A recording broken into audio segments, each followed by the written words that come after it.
Hello everyone and welcome to PW only guys. दोस्तों, स्वागत है आप सभी का science editorial of the week में, जहां पर हम लोग डिस्कस करते हैं खूब सारा साइंस। और यहां पर आज की डेट है 13 अक्टूबर से 20 अक्टूबर के बीच वाले सभी न्यूज है उसके पढ़ने की बारी है। और हम लोग ये 3 आर्टिकल्स को बहुत ही अच्छे तरीके से पढ़ने की कोशिश करते हैं। The very first is bio bank laws. ये एक्चुअल में ना बड़ा इंपॉर्टेंट सा कॉन्सेप्ट है। इसको हम लोग मेंस पर्सपेक्टिव से समझने की कोशिश करेंगे। बहुत ही शानदार आर्टिकल ये लिखा गया है और ये बताने की कोशिश की जा रही है कि जो अगला फ्यूचर मेडिसिन सेक्टर है वो कैसे इंडिया में धराशायी हो जाएगा अगर ये बायो बैंक लॉज हमने सही नहीं किए तो।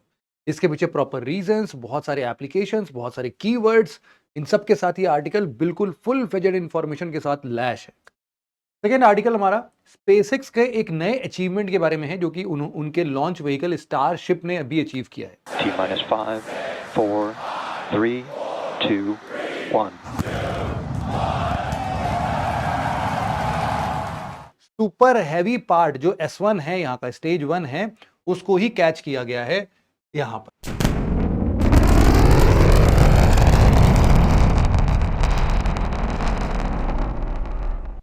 तो समझेंगे। और हमारा एक आर्टिकल है स्मार्ट इंसुलिन से रिलेटेड।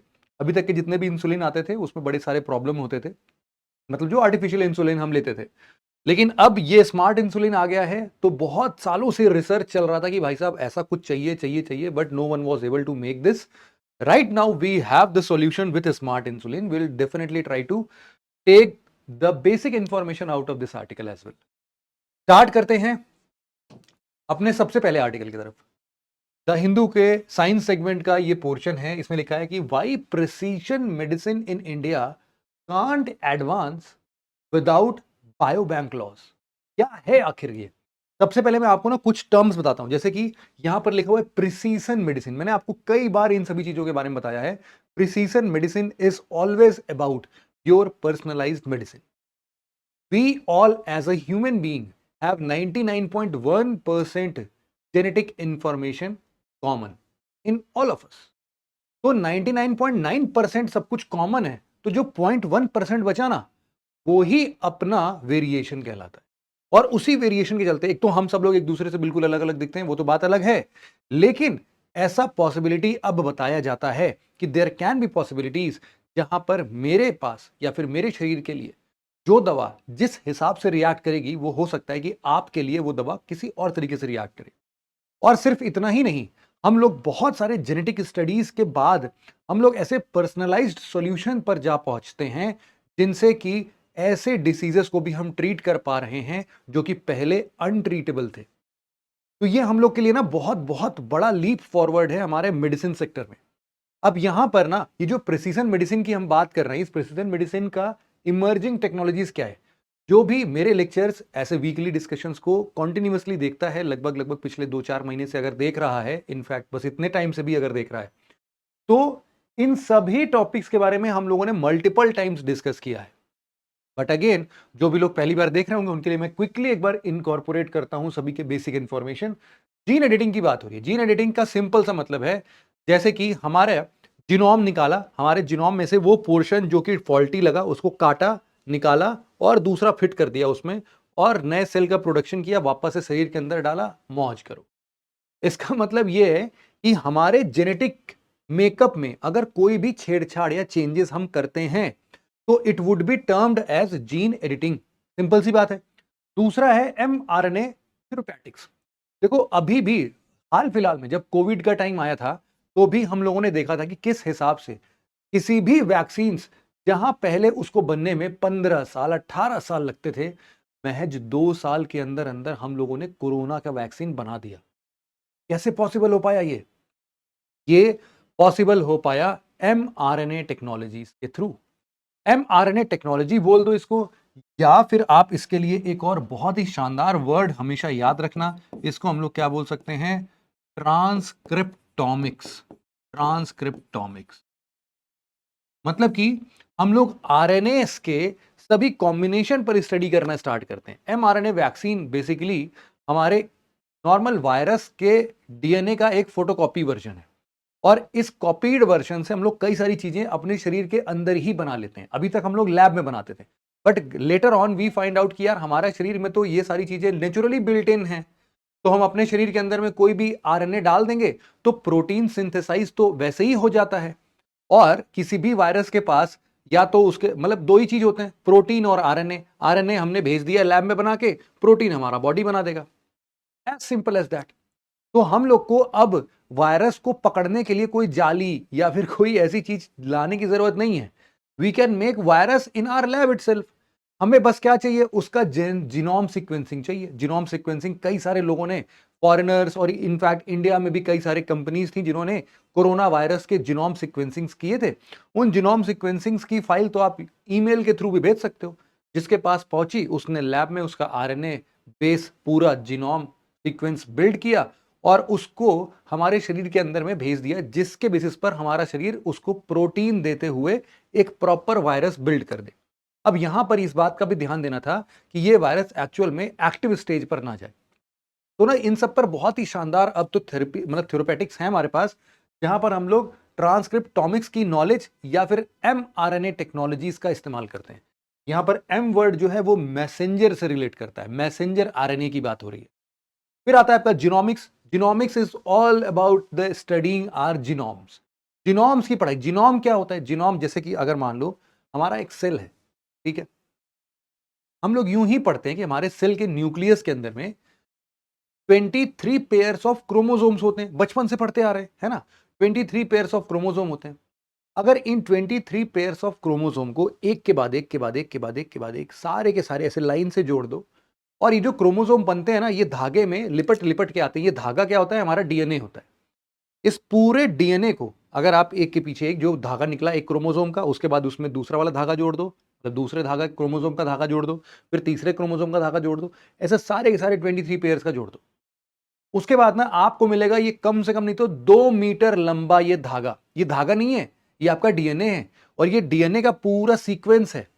इस पूरे डीएनए को, जिसमें हम लोग बोलते हैं कि अप्रोक्सीमेटली 3.3 बिलियन बेस पेयर्स हैं। बेस पेयर्स क्या होते हैं? न्यूक्लियोटाइड बेस पेयर्स होते हैं। एडेनिन, थाइमिन, साइटोसिन, गुआनिन, कई बार बता चुका हूं आप लोग को। तो डीएनए के बेसिक स्ट्रक्चर में जो सीधी सीधी लाइंस होती है ना, उनको आप समझ सकते हो। डीएनए कैसे ड्रॉ करते हैं हम लोग, यही यही बोलते हैं ना कि ये कुछ अपना डीएनए का सीक्वेंस है, और यहां पर ये जो मैं बना रहा हूं यही है हमारे न्यूक्लियोटाइड बेस पेयर्स। तो ये जो न्यूक्लियोटाइड बेस पेयर्स हैं, ये कितने बेस पेयर्स होंगे? ऐसे ऐसे 3.3 बिलियन बेस पेयर्स हैं हमारे पास। तो उन्हीं की सीक्वेंसिंग करते हैं। और इन सब के बारे में पढ़ने के लिए कि भाई साहब मेरा जीनोम सीक्वेंस क्या कहता है, आपका, अरे हाँ भाई तुम्हारा चिंटू, तुम्ही से बोल रहा हूं, चिंटू का जीनोम निकाल दिया। उधर ये अभिषेक देख रहा है अपनी वीडियो, अभिषेक का निकाल लिया जीनोम। तो सारे के सारे जीनोम के बाद उनकी स्टडी की कि मेरे, चिंटू के, अभिषेक के, इन सब के बीच के जो डीएनए डिफरेंसेस हैं, सीक्वेंस डिफरेंसेस है, वो कहाँ एग्जिस्ट करते हैं, वो 0.1% कहाँ डिफरेंस है, उससे हम लोग में क्या क्या अंतर आ गए। इन सब की पढ़ाई को क्या बोलते हैं? जीनोमिक्स बोलते हैं। Reengineering stem cells. देखो stem cells can be any cell which has the ability to regenerate indefinitely. इतनी बात अगर आपके एक भेजे में नहीं घुसी है तो मैं आपको आसान भाषा में समझा देता हूं। स्टेम सेल इज लाइक कि वो, उससे ना आप कोई भी सेल बना सकते हो। आप, मैं और इस दुनिया में आया हर इंसान सबसे पहले अपने मां और बाप दोनों लोगों के एक, आप बोल सकते हो फ्यूजन के थ्रू, फर्टिलाइजेशन के थ्रू, जिधर से मदर के साइड से एग और फादर के साइड से स्पर्म जब फ्यूज करता है तो एक सिंगल सेल बनता है। इस सिंगल सेल को हम लोग जाइगोट बोलते हैं। अब ये जो जाइगोट है, सोचो आपके अंदर अभी trillions and trillions of cells है, लेकिन आप पहले क्या थे? एक सिंगल सेल। वो ही एक सेल आपके हर प्रकार के सेल्स में कन्वर्ट हो गया। आपकी आंखों का सेल, आपके बाल के सेल्स, आपके मसल्स के सेल्स, आपके हार्ट वाले सेल्स, आपके इंटेस्टाइन के इंटरनल लाइनिंग वाले सेल्स, हर प्रकार के सेल्स, आपके बोन्स के सेल्स, ये सब के अलग अलग प्रकार। आपका खोपड़िए के अंदर जो न्यूरॉन्स दौड़ रहा है भाई, वो भी तो एक सेल है। तो ऐसे अलग अलग टाइप के सेल्स को किसने बनाया? वो ही एक सिंगल सेल। तो अब डेफिनेशन याद करो, मैंने क्या बोला? Any cell that has the ability to regenerate indefinitely. अरे अभी पढ़ते पढ़ते ना पता नहीं कितने हजारों लाखों सेल्स आपने नीचे गिरा दिए हैं, आपको पता नहीं चला होगा। लेकिन ये जो आपकी स्किन सेल्स है ना, they are regenerating each and every moment. तो this also have the function to regenerate, है ना? इसके पास भी है, तो ये भी स्टेम सेल। हमारा जो एक सिंगल सेल था पहला, उसके पास तो भाई अथाह क्षमता थी, जैसे वो ही भगवान है ना। तो वो ही भगवान है भाई साहब, वो तो किसी भी प्रकार के सेल में कन्वर्ट हो जा रहा है। धीरे धीरे हम लोग जब अपने इम्ब्रियोनिक फेज में आए, जहां पर 200-300 सेल्स होता है इम्ब्रियो में, इम्ब्रियो जब डेवलप होता है ना, तो पहले तो एक सिंगल सेल होता है मदर के वूम में। मदर की वूम में जब आपका भ्रूण जो होता है वो धीरे धीरे इम्ब्रियो का शेप लेता है, तो इम्ब्रियो में लगभग लगभग 200-300 सेल्स होते हैं। ये 200-300 सेल्स के पास भी बड़े पावर हैं भाई साहब, क्योंकि उनमें से कोई भी सेल्स अलग अलग प्रकार के सेल्स में कन्वर्ट हो सकते हैं। All these cells can be termed as stem cells, क्योंकि स्टेम सेल के पास वही चीज है, ability to regenerate indefinitely. Indefinitely का मतलब ये है कि जब तक आप जिंदा हैं तब तक रीजनरेट रीजनरेट रीजनरेट होता रहेगा होता रहेगा होता रहेगा। तो इस तरीके से आपने अभी रिसेंटली ये बात देखा होगा कि मतलब देखा होगा या फिर मतलब कहीं ना कहीं मूवी वूवी में देखे होंगे कि जब भी बेबी बॉर्न होता है, जब भी बेबी पैदा होता है, तो माँ का और बेबी का एक कनेक्शन होता है जिसको हम लोग अम्बिलिकल कॉर्ड बोलते हैं। तो आजकल के टाइम पर क्या होता है ना, उस अम्बिलिकल कॉर्ड को हम लोग कट करके सेव कर देते हैं। क्यों? क्योंकि अम्बिलिकल कॉर्ड के अंदर पाए जाने वाले सेल्स की अगर हम बात करें, तो वो आपके ही शरीर का एक ऐसा सेल है जिसके अंदर काफी सारे पोटेंशियल्स हैं अलग अलग प्रकार के सेल्स में रीजनरेट होने के। वो भी एक प्रकार का अच्छा स्टेम सेल है, उसको हम लोग मल्टी पोटेंट स्टेम सेल बोल सकते हैं। मल्टी पोटेंट मतलब कि उसके पास जो पोटेंसी है रीजनरेट करने की वो मल्टीपल टाइम्स है, मतलब मल्टीपल टाइप्स में है। जैसे कि वो आपके बोन्स, आपके कार्टिलेज, आपके मसल्स, ऐसे प्रकार के सेल्स में वो रीग्रो हो सकता है, रीजनरेट हो सकता है। तो इन फ्यूचर कभी भी मान लो आप बड़े हो गए, 20 साल 22 साल के हो गए, और आपकी अचानक से देखा गया कि आपकी हड्डी जो है एक जगह से टूट गई, गायब, फ्रैक्चर, चूर चूर हो गई। भगवान ना करे ऐसा हो कभी, लेकिन मान लो कभी हो जाती है, तो हम लोग क्या करेंगे? बोन बिल्ड करने के लिए हमारे लिए सबसे बेस्ट ऑप्शन क्या है? हम लोग उस सेल को निकालें, उससे बोन बिल्ड कराएं और ग्राफ्ट कर दें आपके यहाँ, आपके जहां पर भी जरूरत है। तो ऐसे कई सारी टेक्नोलॉजीज अब धीरे धीरे करके सामने आएंगी जिनको हम लोग क्या बोलेंगे? Stem cell therapy. और यहीं पर वो बात हो रही है री इंजीनियर्ड स्टेम सेल्स। नेक्स्ट आता है आपका ऑर्गन ऑन चिप। खतरनाक खतरनाक साइंस है भाई, ऑर्गन ऑन चिप। एक्चुअल में पहले क्या होता था, आप सब लोगों को पता होगा, बेचारे चूहे जो हैं वो बहुत बार हमारे ही मेडिकल एक्सपेरिमेंट्स का मोहरा बन जाते हैं, और उनको कई बार हम लोग ऐसे इंजेक्शंस देके, उनके ऊपर एक्सपेरिमेंट करके, उनके हार्ट प्रेशर को मेजर करके, मतलब पता नहीं कितने जानवरों की जान गई होगी आज तक, we can not even count that. तो अब उन सब चीजों को दरकिनार करते हुए, थोड़ा एथिकल पर्सपेक्टिव से देखते हुए, हम लोगों ने एक नई टेक्नोलॉजी का यहां पर आविष्कार देखा है जिसका नाम है organ on chip. Organ on chip is like this mobile phone है ना, जैसे ये मोबाइल फोन है वैसा ही कुछ होगा, मतलब इतना बड़ा नहीं होगा, छोटा सा ग्लास जैसा होता है। और उसको अगर आप उसमें हम लोग कुछ ऐसे चेंजेस करते हैं जो कि एक्चुअली में देखा जाए तो हमारे ऑर्गन जैसा ही बिहेव करता है। Now if we want to try any new drug, तो अब हमें किसी जानवर की जान लेने की जरूरत नहीं है, आप ऑर्गन ऑन चिप बना लो और उस पर सारे मेडिसिन का टेस्टिंग वगैरह कर सकते हो। This is how our medical science has advanced in this field. फिर आता है CAR T cell therapy. CAR T cell therapy का फुल फॉर्म है chimeric antigen receptor T cells. देखो, टी सेल्स, बी सेल्स, ये सब हमारे व्हाइट ब्लड सेल्स के पार्ट होते हैं। एक्चुअल में जब भी हमारे शरीर के अंदर में कैंसर बनता है कभी भी, तो कैंसर जो है वो हमारे इम्यून सिस्टम को बेवकूफ बना देता है। वो बोलता है कि बेटा क्या कर रहे हो, मैं तो तुम्हारा दोस्त हूं, दोस्त को कोई मारता है क्या? तो इम्यून सिस्टम उसके बहकावे में आ जाता है, और इम्यून सिस्टम को लगता है अरे भाई तुम तो मेरे जिगरी यार, तुमको कौन मारेगा, ऐसी बातें करते हो, आओ अब आपसे हम लोग साथ में रहेंगे। तो उसने बेवकूफ बनाया, आपका इम्यून सिस्टम बेवकूफ बना, और अब कुछ नहीं हो सकता। अब आपका इम्यून सिस्टम आपके कैंसर सेल्स पर अटैक ही नहीं करेगा, जो कि उसका बेसिक काम था। तो ये एक प्रकार से ना हमारे हिंदू माइथोलॉजी में जो हनुमान जी की शक्तियां थी, वो हनुमान जी की शक्तियों को याद दिलाया जाता है। तो समझ लो इसको भी ऐसे ही होता है कि हम लोग अपने शरीर से वो टी सेल्स निकालते हैं और टी सेल को रीप्रोग्राम करते हैं, उसको हम लोग दिव्य शक्ति प्रदान करते हैं, काइमेरिक एंटीजन रिसेप्टर उस पर लगा देते हैं। पहले से भी उसके पास रिसेप्टर्स होते हैं, लेकिन अब हम लोग एडवांस रिसेप्टर्स लगा देते हैं उसके ऊपर, जिसका नाम है काइमेरिक एंटीजन रिसेप्टर्स। इनकी स्पेशलिटी क्या होती है? इन रिसेप्टर्स की स्पेशलिटी होती है कि कैंसर सेल्स को खोज खोज के मारेंगे भाई साहब, और उसको याद दिलाते हैं। जैसे हनुमान जी की शक्तियों को याद दिलाया गया था ना, तो उसकी शक्तियों को याद दिलाते हैं कि बेटा क्या कर रहे हो, तुम्हारा बेसिक मकसद इस दुनिया में आने का था कैंसर सेल्स को मारना, और तुम उसके कंधे पर हाथ रख के पूरे शरीर भर में घूमते टहलते रहते हो। ये कोई बात होती है? अब की बार समझा दिया है, अब बेवकूफ मत बनना। तुम्हारे पास मैंने दिव्य शक्तियां भी दे दी हैं काइमेरिक एंटीजन रिसेप्टर्स के साथ में, जाओ आक्रमण करो, हमला करो, कैंसर सेल्स को मार डालो।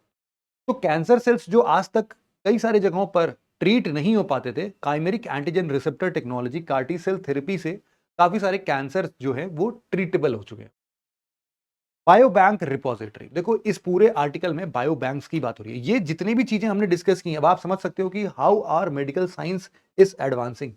भैया अब वो जमाना नहीं रहा कि बस 2 खुराक सुबह और 2 खुराक शाम में खाने से हमारी तबीयत मस्त हो जाए। अब ऐसी ऐसी पता नहीं कितनी सारी चीजें आ चुकी हैं जो कि आपके कठिन से कठिन प्रॉब्लम का बहुत आसान तरीके से इलाज ढूंढ सकती है। उसी में एक आता है बायोबैंक रिपोजिटरी। देखो बायोबैंक रिपोजिटरी एक्चुअल में इन सब चीजों को एडवांस स्टेज पर लेके जाएगा। क्यों? क्योंकि बायोबैंक रिपोजिटरी क्या है? एक्चुअल में जितने भी हमारे बायोलॉजिकल सैंपल्स होते हैं, वो आपका ब्लड हो सकता है, वो आपका जीनोम हो सकता है, वो आपका जीन हो सकता है, कोई सेल हो सकता है, कोई टिश्यू हो सकता है, कोई ऑर्गन हो सकता है। इन सब चीजों का अगर हम एक बैंक बनाते हैं, जहां पर जैसे आप लोग ब्लड बैंक जानते होंगे, है ना, जहां पर आप अलग अलग ग्रुप्स के ब्लड को कलेक्ट करते हो, वैसे ही ये बायो बैंक है। बायो बैंक में आप मान लो बायो बैंक है आपका, बहुत बार क्या होता है कि ऐसे क्रायो बैंक्स होते हैं, है ना। क्रायो बैंक्स मतलब कि बड़े ही कम टेम्परेचर पर उन बैंक्स को रखा जाता है। तो जैसे मैं अभी अम्बिलिकल कॉर्ड वाले सेल्स को बता रहा था ना, तो जो भी अभी रिसेंट कपल्स हैं जो कि कंसीव कर रहे हैं, जो कि अभी बेबी प्लान कर रहे हैं, उन लोगों के प्लानिंग्स में ये बहुत अच्छा अहम भूमिका निभाता है कि अब हमें अपने बच्चे के, अपने बेबी के जो भी पैदा होगा, उसके स्टेम सेल्स को प्रिजर्व कराना है क्रायोजेनिक टेक्नोलॉजी के साथ में। और वो लोग अच्छा खासा 40-50 हज़ार रुपए लेते हैं अगले 20 साल, 21 साल, 22 साल के लिए, और वो आपके स्टेम सेल को प्रिजर्व करके रखते हैं, बिल्कुल इंटैक्ट रखते हैं। अब आप जब भी लाइफ में कभी फ्यूचर में उनका इस्तेमाल करने की बात आएगी तो आप कर सकते हैं। देखो क्या है कि अभी इतना ज्यादा एडवांस साइंस नहीं है कि अभी से हम उसका इस्तेमाल करते हैं बहुत सारी चीजों में, लेकिन पोटेंशियल स्टेम सेल थेरेपी की बहुत ज्यादा है, और इसीलिए ऐसे बायो बैंक्स का होना बड़ा जरूरी है। और सबसे बड़ी बात यह है कि बायो बैंक्स जो है ना, अगर अनरेगुलेटेड है, इनको कोई रोक टोक नहीं है, तो ज्यादा बड़ा खतरा है, और वही ये आर्टिकल सिग्निफाई करता है। देखो ये आर्टिकल समझने के लिए इतने सारे टर्म्स अगर नहीं पता है तो आप रिलेट ही नहीं कर पाओगे कि भाई साहब ये ये आर्टिकल कहना क्या चाहता है। तो इसीलिए मैंने इसके बारे में थोड़ी डिटेल इंफॉर्मेशन दे दी आपको। Now let's proceed with the article. Now you know the basics. अब हम देखते हैं कि बायो बैंक्स इंडिया में आखिरकार कितने हैं। देखो टोटल अभी अगर रजिस्टर्ड बायो बैंक की बात की जाए तो 19 बायो बैंक आपको देखने को मिल सकते हैं। इसके अलावा there are certain programmes, there are very few programmes, और आगे और भी प्रोग्राम्स आएंगे, जैसे कि एक जिनोम इंडिया प्रोजेक्ट आप सबको पता होगा। जिनोम इंडिया प्रोजेक्ट जो है, जहां पर हम लोग कम से कम 10,000 लोगों के जिनोम्स को इकट्ठा कर रहे हैं 99 एथनिक ग्रुप्स के लोगों के साथ में। मतलब 99 एथनिक ग्रुप्स को हमने आइडेंटिफाई किया, उनमें से हम लोगों ने सेलेक्ट किया है टोटल मिला के 10,000 लोग। उनके जिनोम्स को हम लोग लेके आ रहे हैं और उन जिनोम्स की प्रॉपर स्टडी कर रहे हैं इंडियन ओरिजिन से। वैसे तो ऐसे आर्टिकल्स जो है, मतलब कि वो मतलब फॉरेन में देखा जाए तो 1990 से ही चल रहा था, है ना। बट यहां पर जिनोम इंडिया प्रोजेक्ट जो है, जिनोम इंडिया प्रोग्राम जो है, ये अभी हाल फिलहाल में ही कंप्लीट हुआ है। हाल फिलहाल में बस अभी इसी साल कंप्लीट हुआ है। फिर अपना है फिनोम इंडिया प्रोजेक्ट। फिनोम इंडिया प्रोजेक्ट में भी हम ऐसे ही 10,000 लोगों के सैंपल्स को इकट्ठा करके हम लोग जितने भी कार्डियो मेटाबॉलिक डिसीजेस होते हैं उनके बारे में कुछ मॉडलिंग कर रहे हैं, कुछ इनको डिसीज को ट्रीट करने के बारे में बात कर रहे हैं। देखो मेटाबॉलिक जो होता है, मेटाबॉलिक मतलब आपके प्रोसेस, मतलब आपके शरीर के अंदर में कोई भी प्रोसेस हो रहा है, मेटाबॉलिज्म बोल सकते हैं उसको। और कार्डियो का मतलब हमेशा आपके हार्ट से रिलेटेड है। तो आपका हार्ट कैसे काम कर रहा है, उनसे रिलेटेड जितने भी हार्ट रिलेटेड डिसीजेस हैं, जैसे हार्ट अटैक और या फिर दूसरी चीज जो भी है, उन सबको हम लोग प्रॉपर तरीके से यहां पर पढ़ेंगे फिनोम इंडिया प्रोजेक्ट में। सिमिलरली एक प्रगेड मिशन भी है। प्रगेड मिशन जो है वो है आपका पीडियाट्रिक रेयर डिसीज डिसऑर्डर। ये जो रेयर डिसीज डिसऑर्डर है, ये काफी कम लोगों में मिलते हैं, बट जब मिलते हैं तो हमें लगता है कि यार इस तो पता ही नहीं था, इसका इलाज क्या करें पता ही नहीं है। तो we are identifying such such people कि भाई किसके पास ऐसे rarest of the rare diseases हैं, उनके बारे में भी पढ़ के थोड़ा सा हम लोग अभी से रिजल्ट लेके या उसका सोल्यूशन लेके रखते हैं, ताकि कभी भी ऐसा कोई पेशेंट आता है उनसे रिलेटेड भी, तो एटलीस्ट हमारे पास कोई तो एक लाइन ऑफ मेडिकेशन हो, कुछ तो ट्रीटमेंट हम दे पाए उनको, नहीं तो कुछ कर ही नहीं पाएंगे हम लोग। तो ये प्रगेड मिशन उन्हीं के बारे में बात करता है। न्यू जीन्स, ऐसे नए वेरिएंट्स जो कि बेसिकली क्या कर सकते हैं, नए थेरेपीज को जन्म दे सकते हैं, नए जेनेटिक इंफॉर्मेशन को जन्म दे सकते हैं बच्चों के अंदर में, या फिर नए जेनेटिक डिसीजेस के बारे में हमें समझा सकते हैं। वो है प्रगेड मिशन। ठीक है। नेक्स्ट हमारा जो है, यहां पर एक क्वेश्चन हमारे दिमाग में आता है कि आखिरकार आर्टिकल में ऐसा क्यों लिखा था कि भाई Indian Indian bio bank regulations are a major hurdle. क्यों ऐसा होता है? देखो सबसे पहला क्या है कि यहां पर ना कोई भी ऐसा लॉज कॉम्प्रिहेंसिव रेगुलेशंस है ही नहीं जो कि बायो बैंक इश्यूज को एड्रेस कर सके। आप बोलोगे सर ये बायो बैंक के इशू क्या होते हैं? देखो बायो बैंक के इशू यहां पर देख सकते हो, आपसे बिना पूछे आपका सेल डिराइव कर लेंगे। आपके पास एक बार सेल चला गया, आपने अपना जीनोम या फिर जीन का सैंपल दे दिया, तो आपको लगता है कि नहीं यार ये मेरा ना कुछ भी गलत इस्तेमाल करेंगे यार, नहीं नहीं नहीं अब आप ये तो गंदा खेल रहे हो सर, हम नहीं खेलेंगे अब आगे, अब मेरा वापस कर दो। वापस नहीं कर सकते, विथड्रॉयल राइट्स आपके पास है ही नहीं। सिमिलरली आपके पास प्रिवेसी नहीं है, क्योंकि आप जब एक बार अपना जीन डोनेट करते हैं, it is not always about your gene, आपके पूरे खानदान का उसमें कैरेक्टरिस्टिक और ट्रेट छिपा हुआ है ना, तो सब कुछ एक्सपोज हो सकता है। तो इसलिए प्राइवेसी नाम की चीज ही नहीं है। दूसरा है डेटा प्रोटेक्शन।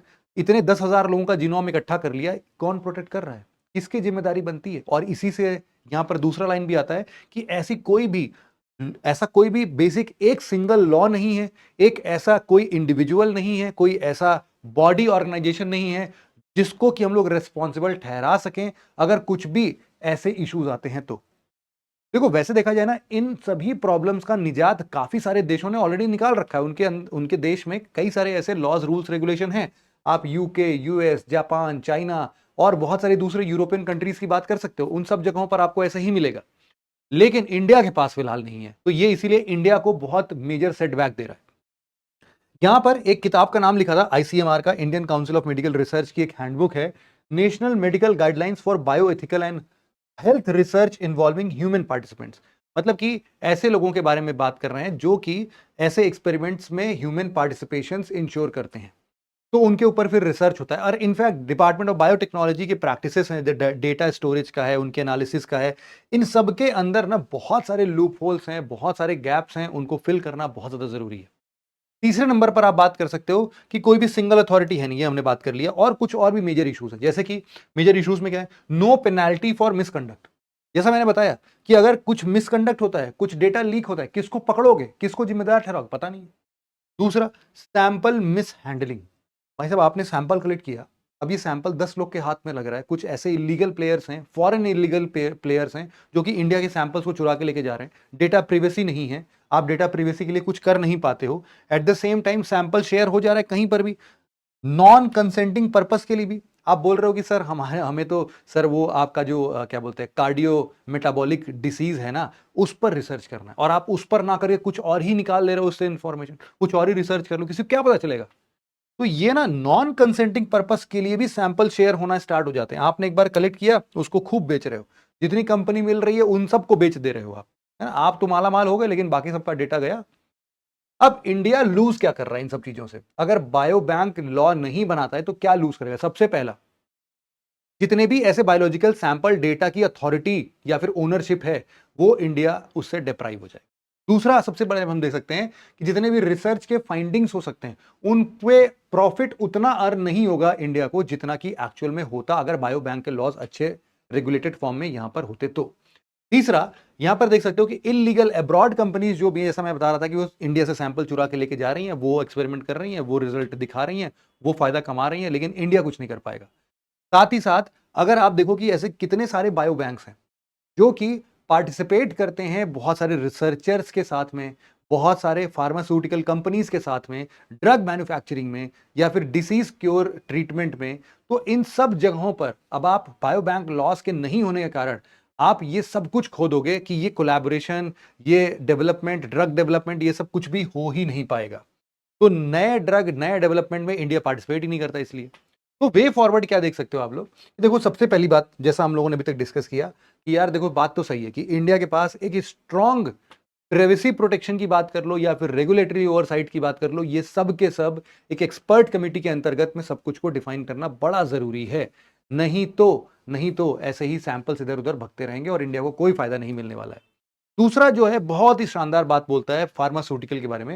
ये बोलता है कि देखो इंडिया इसको अपने सॉफ्ट पावर या फिर डिप्लोमेटिक पावर के जैसे इस्तेमाल कर सकता है। बहुत जगहों पर हमने देखा ना, कई सारे देश ने ऑलरेडी बना दिया है, तो ब्रिक्स के अंदर में, क्वाड जैसे ऐसे इंटरनेशनल ग्रुप्स में जाके पार्टिसिपेट करे, इन सब मुद्दों पर चर्चा उठाए, वहां से लॉज वगैरह डिराइव करे और वैसे ही अपने इंडिया में बना ले, क्या दिक्कत है? तो ये स्टेप इंडिया को लेना पड़ेगा। तीसरा बात बहुत बहुत ज्यादा शानदार है, वो बोलता है कि देखो इंडिया जो है ना, आप सबको पता है कि वो ऑलरेडी जेनेरिक मेडिसिन सप्लाई का एक बहुत बड़ा हब है। At the same time vaccine manufacturing में भी इंडिया का फार्मास्यूटिकल इंडस्ट्रीज में बहुत ज्यादा बड़ा नाम है। अब इंडिया को चाहिए क्या यार, कब तक आप चिंदी टाइप जेनेरिक मेडिसिन और ये सब बनाते रहोगे? आप रिसर्च में थोड़ा कंट्रीब्यूट करो, ऐसे लॉज रेगुलेशंस को थोड़ा मजबूत करो, और आप जो आने वाले टाइम की नए मेडिसिन हैं जिनको हम लोग बोलते हैं नेक्स्ट जनरेशन मेडिसिन, आप ऐसे नेक्स्ट जेन मेडिसिन में इन्वेस्ट करोगे और इससे पता नहीं कितना लीडरशिप रोल्स तो मिलेंगे ही मिलेंगे आपको। आप एक बहुत बड़ा सेगमेंट लीड कर रहे होगे आगे भविष्य में आने वाले टाइम पर। तो ये बायोबैंक रेगुलेशन के लिए सच में बड़ा जरूरी है कि ये सारे काम आपके होने चाहिए। तो जो विश्व गुरु जैसा कॉन्सेप्ट है, तो विश्व गुरु के कॉन्सेप्ट में ये सब चीज भी बहुत इंपॉर्टेंट रोल प्ले करता है। अगला आर्टिकल जो है हमारा वो यही है कि स्पेसएक्स जो है वो स्टारशिप बूस्टर के रोबोटिक्स आर्म्स ने उसको ऐसे बाहों में अपने घेर लिया और उससे वो रुक गया। आखिरकार वो क्या है, क्यों इतना बड़ा स्टेप माना जाता है? सबसे पहले मैं आपको बता देता हूँ, स्पेसएक्स जो है वो इसरो का सबसे बड़ा कॉम्पिटिटर बनने वाला है ना? क्योंकि इसरो ने भी काफी हद तक जो हमारा रीयूजेबल लॉन्च व्हीकल है उस पर एक्सपेरिमेंट्स वगैरह कंडक्ट कर लिए हैं।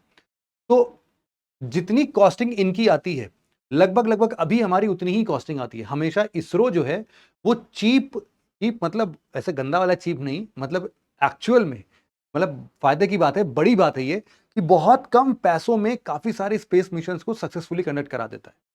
ये इसका अपर हैंड है ना, हर चीज में। लेकिन अगर यही सेम चीज इलॉन मस्क की ये स्पेसएक्स कंपनी भी करने लगेगी तो एक टफ कंपटीशन होगा। क्यों? क्योंकि वहां पर यार मतलब वो इंसान सच में पागल है, पागल इन द सेंस कि जुनून है उसके अंदर कुछ नया करने का। उसने जो स्पेस सेक्टर को चेंज करने का ठाना है तो वो करके रहेगा फिर, है ना? जैसे आप आयरन मैन देखते हो ना, तो मतलब सच में आयरन मैन मूवी में भी इलॉन मस्क है। आपको वैसे पता है, कभी आपने देखा है आयरन मैन? पता नहीं कौन सा पार्ट है, सेकंड या थर्ड पार्ट है, उसमें इलॉन मस्क, हालांकि आयरन मैन जिसने रोल प्ले किया है क्या नाम है उसका, रॉबर्ट डाउनी जूनियर, तो उन्होंने ज्यादा भाव नहीं दिया इलॉन मस्क को अपनी मूवी में, बहुत ज्यादा स्पेस नहीं है, लेकिन हाँ मूवी में है बंदा वो।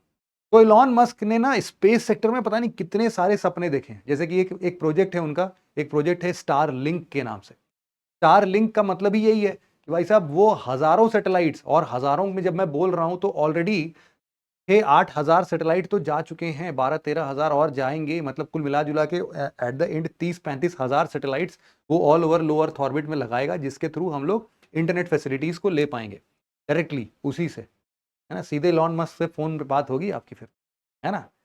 सर जी हमारा इंटरनेट एयरटेल वाला अच्छा नहीं चल रहा है, जियो ने 5G बोल के बेवकूफ़ बना रखा है, आप सीधे सैटेलाइट से कनेक्शन दे दो ना। तो वैसा ही कुछ होगा, है ना? तो वो प्रोजेक्ट है स्पेसएक्स का स्टार लिंक, याद रखना स्टार लिंक। उसी से मिलता जुलता एक और प्रोजेक्ट है जिसको हम लोग बोलते हैं स्टारशिप। स्टारशिप जो है ना वो एक प्रकार का, जैसे हमारे पास PSLV, GSLV, LVM-3 जैसे रॉकेट लॉन्च व्हीकल्स हैं, वैसे ही ये भी एक प्रकार का लॉन्च व्हीकल सिस्टम है, और बड़ा ही शानदार है भाई। बड़ा शानदार क्यों बोल रहा हूं? क्योंकि इन्होंने असल मायने में रीयूजेबल लॉन्च व्हीकल की बात की है। देखो एक्चुअल में होता क्या है कि कोई भी रॉकेट लॉन्च व्हीकल जो होता है, वो रॉकेट लॉन्च व्हीकल का एक मेजर पोर्शन जो होता है वो इन स्टेजेस में चला जाता है, जो कि जैसे यहां पर भी एक स्टेज 1 है, एक स्टेज 2 है। ये इसमें ना फ्यूल भरे होते हैं, प्रोपेलेंट फ्यूल होते हैं, जो कि इनको ऊपर थ्रस्ट देते हैं, ऊपर की तरफ धक्का देते हैं। और इन्हीं के साथ साथ कुछ इनके स्ट्रैप ऑन बूस्टर्स वगैरह टाइप के यहां पर लगे होते हैं खूब सारे। तो ये जो ऊपर वाला हिस्सा है ये है हमारे लिए पेलोड, जिसमें कि आप या तो इंसानों को भर के भेज दो, या तो कोई सामान भर के भेज दो, या फिर सैटेलाइट भर के भेज दो। जो भी भेजने का मन है वो इसमें भर दो, ये ऊपर जाएगा, उसको वहां पर छोड़ के आएगा, है ना? This is called a launch vehicle. तो स्टारशिप क्या है? एक प्रकार का लॉन्च व्हीकल है, लेकिन वो एक स्पेशल लॉन्च व्हीकल है जिसको हम लोग बोलते हैं कि इट इज अ रीयूजेबल, और इनफैक्ट हम यूं बोले कि it is completely reusable launch vehicle. दोनों में अंतर क्या है? देखो यूजुअली हम लोग बोलते हैं ना कि ये जो पेलोड वाला मैकेनिज्म है ये सबसे टेक्निकल पार्ट है, तो यार इसको तो वापस लेके आना है। लेकिन इन्होंने बोला कि इसको क्यों भाई, हम इसको भी लेके आएंगे, इसको भी लेके आएंगे, सबको वापस लेके आएंगे, ऐसा क्या है? तो अभी तक क्या होता था कि ये दोनों जो बड़े बड़े, और जब मैं बोल रहा हूं बड़े बड़े हैं तो काफी बड़े हैं, 10-10 मंजिला ऊपर की बात हो रही है। ये एक सेगमेंट 10 मंजिला ऊपर, अगला सेगमेंट फिर से 10 मंजिला ऊपर। तो 10 मंजिला ऊंचे ऊंचे ये सेगमेंट जब कम से कम नहीं तो 20-25 हजार की स्पीड से नीचे की तरफ गिरते हैं ना, तो उनको सच में रोकना बहुत मुश्किल काम है। मतलब यू कैनॉट इमेजिन कि उनको कैसे पकड़ सकते हैं। तो इन लोग का डी थ्रस्टिंग मैकेनिज्म होता है, जैसे आप यहां पर इमेजेस में देख भी सकते हो, ये भी ऐसे ही चल रहा है, 10 मंजिला ऊंचा है, अब ऐसे समझ लो बहुत भारी होगा ये ऑलरेडी। तो इसको धीरे धीरे इसने सीधा किया अपने आप को, डी थ्रस्ट दिया, और फिर इसके इस आर्म ने इसको बाहों में अपने घेर लिया कि आओ अब तो हम तुम एक साथ मिल जाते हैं, फिर से अगली बार फिर से उड़ान भरना है। तो उसको पकड़ लिया उसने। तो ये यूनिक इसलिए है क्योंकि ये स्टेज 1 है। स्टेज 1 जो है, इसका नाम आप अगर देखोगे तो स्टेज 1 को हम लोग बुलाते हैं यहां पर सुपर हैवी। Super heavy. और जो यहां का स्टेज 2 है उसको हम लोग बुलाते हैं स्टारशिप स्पेसक्राफ्ट। क्या बुलाते हैं भाई? Starship spacecraft. तो अभी हम लोगों ने क्या देखा है कि सिर्फ सुपर हैवी पार्ट जो S1 है, यहां का स्टेज 1 है, उसको ही कैच किया गया है यहां पर। लेकिन जो हमारा स्टारशिप स्पेसक्राफ्ट है उसको वापस से इंडियन ओशन में गिराया गया, और इंडियन ओशन में ऑलरेडी इन लोग के बड़े बड़े शिप्स होते हैं, वहां पर तुरंत इसको एक्सट्रैक्ट करते हैं और वापस ले जाते हैं। मतलब इसको भी वो इस्तेमाल करते हैं, है ना, इस्तेमाल करते हैं। बस उसकी सॉफ्ट लैंडिंग ऐसे नहीं होती है। तो जब सॉफ्ट लैंडिंग इस प्रकार से, अब इनका प्लान क्या है आगे चल के कि भाई साहब ये आके यहां टिके, और जो दूसरा स्टेज है उसको भी यहीं पर लेके आएंगे, इसके ऊपर वहीं पर एकदम मस्त फिट बैठा देंगे, एकदम बढ़िया लेबल में डाल देंगे, और दोनों को बस तुरंत ही चिपकाना है, उसके ऊपर पेलोड वापस से माउंट करना है, फिर ले जाओ उसको। तो जैसे अभी आप लोग अगर एरोप्लेन में ट्रैवल करते होगे तो आपको लगता होगा, जैसे मैं अभी हाल फिलहाल में पटना गया था, तो वहां पर पटना में मैं गया था, अभी बिहार म्यूजियम भी गया था यार, वहां पे कई सारे स्टूडेंट्स मिले मुझे। तो बिहार म्यूजियम तो यार बहुत ही शानदार है। मतलब देख के लगता ही नहीं है कि वो हमारे इंडिया का है। मतलब बिहार तो छोड़ो, लगता ही नहीं कि इंडिया का। इंडिया में मैंने इतना अच्छा म्यूजियम नहीं देखा। फॉरेन आर्किटेक्ट हैं उसके, मुझे बहुत बहुत अच्छा लगा। तो वहां पर मैं गया था, तो ऐसा होता है कि बस अभी अभी दिल्ली से पटना फ्लाइट लैंड की है, उसी को वापस से पोंछ पाछ के वापस भेज देंगे, है ना।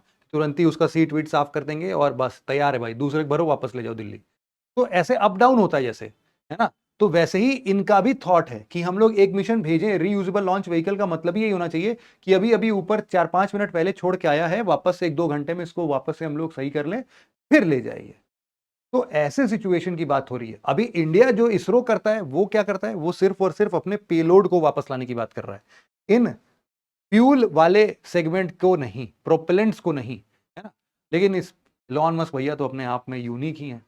तो फिलहाल इलॉन मस्क के पास ऐसे और भी बहुत सारे शिप्स हैं, जैसे कि स्टारशिप जो है, ये बेसिकली एक रॉकेट सिस्टम है जो कि 120 मीटर ऊंचा है भाई साहब, 120 मीटर।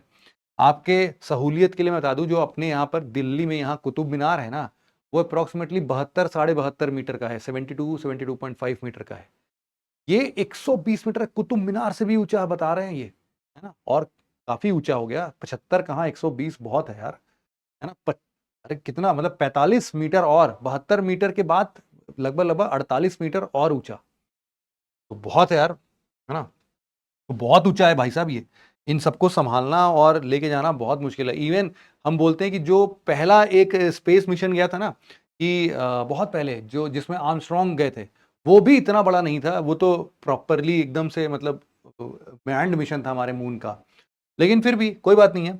अब ये जो बूस्टर है ना, ये अप्रोक्सीमेटली 27,350 किलोमीटर पर आवर की स्पीड से नीचे गिरता है, और इसको अब ये रोकने रोकने की बात कर रहे हैं। सिग्निफिकेंट क्यों है? क्योंकि देखो फ्यूचर में ऐसे बहुत सारे मिशन है जहां पर ये काम करेगा। जैसे कि अगर मार्स पर हम लोग को ह्यूमन मिशन भेजना है, तो ये काफी अपॉर्चुनिस्टिक मूवमेंट है उन सभी सिचुएशंस के लिए। सिमिलरली अगर हम लोग फ्यूचर में कभी ऐसी चीज़ों की तलाश पर निकलना चाहते हैं जो कि बहुत दूर है, जैसे कि हम लोग जुपिटर के मून पर जाना चाहते हैं, जुपिटर पर तो जा ही नहीं पाओगे, जुपिटर के मून पर अगर जाना चाहते हैं, मार्स पर जाना चाहते हैं, इन सभी मिशंस के लिए अभी हाल फिलहाल में नासा का जो आर्टेमिस 3 मिशन है, India is also a part of Artemis 3 mission, तो उसमें जाने के लिए यही स्टारशिप का इस्तेमाल किया जा सकता है। तो ऐसे बहुत सारे प्रोजेक्ट से बोला जा रहा है कि यार गवर्नमेंट के थ्रू इनके पास ऑलरेडी $4 बिलियन का प्रोजेक्ट अभी ही पड़ा हुआ है। But these all things depend upon कि ये स्टारशिप कितना सेफ टू यूज है। अभी तक तो इसमें इंसान बैठ के नहीं गए, बट रिसेंटली अब बहुत सारी, अब इसके और भी फ्लाइट्स होंगे, एक्सपेरिमेंट्स होंगे, तो अब इसमें इंसानों को बैठा के भी लिया जा सकेगा। तो ऐसे ही मैन्ड मिशन और इन सब चीजों के लिए काफी हेल्पफुल होने वाला है ये, है ना। तो यही था पूरा आर्टिकल। आई होप कि आप लोग को, अरे नहीं यार, एक और आर्टिकल है, सो सॉरी, तो ये बोला बड़ा जल्दी खत्म हो गया यार। तीसरा आर्टिकल जो है वो है how smart insulin promises to revolutionalise diabetes treatment. देखो अब यहां पर ना बेसिक समझना जरा। आप सबको पता है कि यहां पर आपका जो पैनक्रियाज होता है ना, आपके पास जो ये पैनक्रियाज होता है, ये पैनक्रियाज बेसिकली एक इसके अंदर में एक सेल होता है ना, इसके अगर एक सेल को निकालोगे आप तो ये कहलाता है बीटा सेल्स। ये क्या है? आपका पैनक्रियाज है। ये बीटा सेल का काम है कि ये एक एंजाइम प्रोड्यूस करे, उसका नाम है इंसुलिन। और इंसुलिन क्या करता है? It regulates the sugar level inside our body. Sugar level inside our body. ये बात समझ में आई क्या? तो अब क्या होता है कि जब भी हमारे शरीर में हमने कोई भी शुगर मतलब चीनी नहीं होता, मैं कई बार बता चुका हूं। Sugar has been already in your carbs, है ना। कार्ब भी अगर आप खाते हो, कोई भी कार्बोहाइड्रेट की चीज खाते हो, रोटी खाते हो, सब्जी खाते हो, भले उसमें चीनी नहीं पड़ा है लेकिन फिर भी उसमें शुगर कंटेंट होते हैं। सॉरी। तो शुगर कंटेंट अगर आप कभी भी कंज्यूम करते हो तो आपके शरीर का शुगर लेवल बढ़ जाता है। तो तुरंत हमारा बीटा सेल्स ऑलरेडी ट्रेन्ड है इस चीज में, जैसे ही शुगर लेवल बढ़ता है तुरंत के तुरंत वो इंसुलिन सिक्रीट करता है। इंसुलिन का काम है उन शुगर लेवल के सबसे बेसिक वर्जन्स को सेल तक पहुंचाना, धक्का मार मार के कि जाओ एनर्जी प्रोड्यूस करो, जाओ एनर्जी प्रोड्यूस करो, जाओ एनर्जी प्रोड्यूस करो। ऐसे करना इंसुलिन का काम है। लेकिन once the insulin is not been produced inside your body, अब अगर इंसुलिन नहीं प्रोड्यूस हो रहा है भाई साहब, आप क्या करोगे? अरे दैया, आप क्या होगा? अब तो शुगर लेवल कितना भी खा लोगे, आपके शरीर में ग्लूकोज लेवल बढ़ जाएगा, एनर्जी में सही से कन्वर्जन ही नहीं होगा, आपकी हालत खराब हो जाएगी, तबीयत खराब हो जाएगा आपका। ऐसे पेशेंट्स को हम लोग डायबिटिक बोलते हैं। ये डायबिटीज का पेशेंट है। अभी डायबिटीज दो प्रकार के होते हैं, एक डायबिटीज 1 होता है, टाइप 1 डायबिटीज, और एक टाइप 2 डायबिटीज। ये टाइप 1 डायबिटीज जो होते हैं बचपन से, मतलब आप पैदाइशी लेके आते हो, जिसमें बचपन से ही आपके पैनक्रियाज के पास इंसुलिन इनफ मात्रा में प्रोड्यूस नहीं होते या फिर वो सही तरीके से फंक्शन नहीं करते।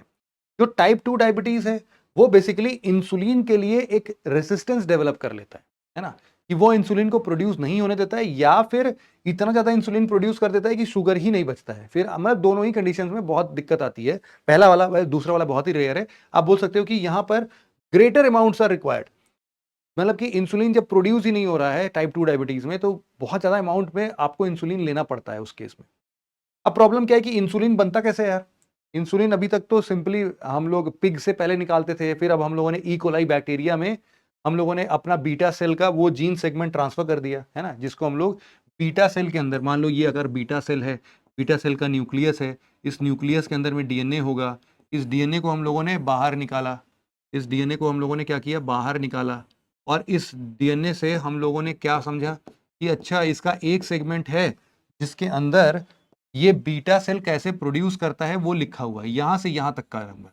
इसको हम लोग क्या बोले, आई जीन, मतलब कि इंसुलिन जीन।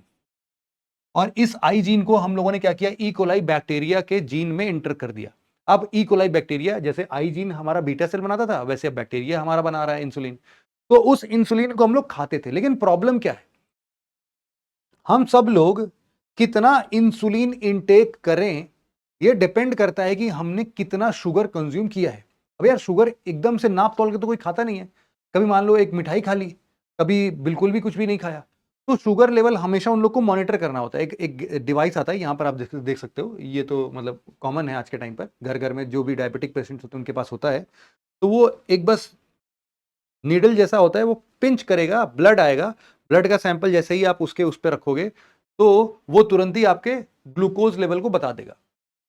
तो उसके हिसाब से वो लोग अपने डोजेस को ऊपर नीचे करते थे। यही सिस्टम अभी तक चल रहा था। लेकिन अब एक्चुअल में होगा क्या? अब होगा यूं कि अब जिंदगी में पहली बार एक ना स्मार्ट इंसुलिन को बनाया गया, जिसमें कि ये टेंशन ही नहीं है कि बार बार ऐसे अपना ग्लूकोज लेवल मत मेजर करो भाई, वो अपने हिसाब से देख लेगा। आज तक ऐसा कभी हो नहीं पाया था और साइंटिस्ट लोग सच में ऐसा बहुत खोजने की कोशिश कर रहे थे। इसमें क्या होगा, इसको हम लोग बोलते हैं नॉर्मली NNC2215। क्या है भाई? NNC2215। इसके दो कंपोनेंट्स हैं। पहला कंपोनेंट जो है वो एक रिंग शेप्ड स्ट्रक्चर है। क्या है, रिंग शेप्ड स्ट्रक्चर है। और जो दूसरा हिस्सा है वो ग्लूकोज जैसा दिखने वाला ही है, उसको हम लोग बोलते हैं ग्लूकोसाइड। तो अब होता क्या है कि जब भी आप लोग शुगर कंज्यूम नहीं करते हो तो ये ग्लूकोसाइड रिंग शेप्ड स्ट्रक्चर के साथ में चिपक जाता है और जिससे इंसुलिन फ्लो होना बंद हो जाता है, मतलब इंसुलिन अब आपके बॉडी में नहीं आएगा। लेकिन जब भी आप मीठा खाते हो तो ये दोनों वापस अलग होते हैं और वापस से इंसुलिन फॉर्मेशन आपके शरीर में होने लगता है। तो अब ये चीज काफी हद तक ऑटोमेटेड हो गया कि जब भी आप शुगर खाओगे तो ये अपने आप एक्टिवेट हो जाएगा और शुगर नहीं खाओगे तो ये डीएक्टिवेट हो जाएगा। हालांकि देखो इतना एफिशिएंट अभी नहीं है ये, है ना, लेकिन हाँ एक सिरा तो मिला है हमें इस ऑटोमेशन का। अभी प्रॉब्लम ये है कि in order to activate it और in order to inactivate it आपको ना अपने डोसेज में एक ग्रेटर डिफरेंस दिखाने की जरूरत आती है। मतलब अगर आप बिल्कुल जैसे अभी मीठा खा नहीं रहे हो तो इसको एक्टिवेट करने के लिए आपको एकदम से एक रसगुल्ला ही खाना पड़ जाएगा, तब जाके ये एकदम से एक्टिवेट हो जाएगा और तुरंत ही इंसुलिन प्रोड्यूस करके सब कुछ सही कर देगा। फिर अगर आपने नॉर्मली रसगुल्ला वगैरह खाया तो आपको एकदम से कट करना पड़ेगा ताकि ये एकदम से डीएक्टिवेट हो जाए। तो एक्टिवेशन डीएक्टिवेशन इतना बहुत छोटे चेंजेस पर ये अभी परसीव नहीं कर पा रहे, बट हाँ डेफिनेटली इस पे हम लोग वर्क करेंगे तो ये हो जाएगा। तो हाँ यही आर्टिकल था आज के हमारे इस डिस्कशन में। आशा करता हूं कि आपको सारे आर्टिकल्स बड़े मजेदार लगे होंगे, समझ में आए होंगे डिटेल से, और क्या कहने की कोशिश कर रहा था आर्टिकल ये समझ में आया होगा। तो आपको कोई भी प्रॉब्लम कोई भी समस्या आती है साइंस एंड टेक्नोलॉजी और इनफैक्ट ज्योग्राफी से भी, तो भी आप मुझे इस टेलीग्राम चैनल पर अप्रोच करके अपने सभी क्वेश्चंस को बड़े आसानी से पूछ सकते हैं। मैं यहाँ पर हमेशा एक्टिव रहता हूँ और आपके सभी सभी क्वेश्चंस का रिप्लाई देता हूँ। तो आज के डिस्कशन में बस इतना ही था। आई होप कि अगर आप लोगों ने इसको पढ़ा है तो नीचे कमेंट सेक्शन में जरूर से मुझे बताएं कि आपको ये सेशन कैसा लगा। मजा आ रहा है तो नीचे लिख दीजिए कि सर मजा आ गया सर, इस हफ्ते का साइंस एंड टेक्नोलॉजी फाड़ के फेंक दिया मैंने, है ना। तो वो बात आपको लिखनी है नीचे। तो बस आज के लेक्चर में इतना ही था। Thank you so much for listening it very patiently friends. Have a nice day, take care, पढ़ाई करते रहो और एंजॉय करो अपनी लाइफ को यूपीएससी के साथ।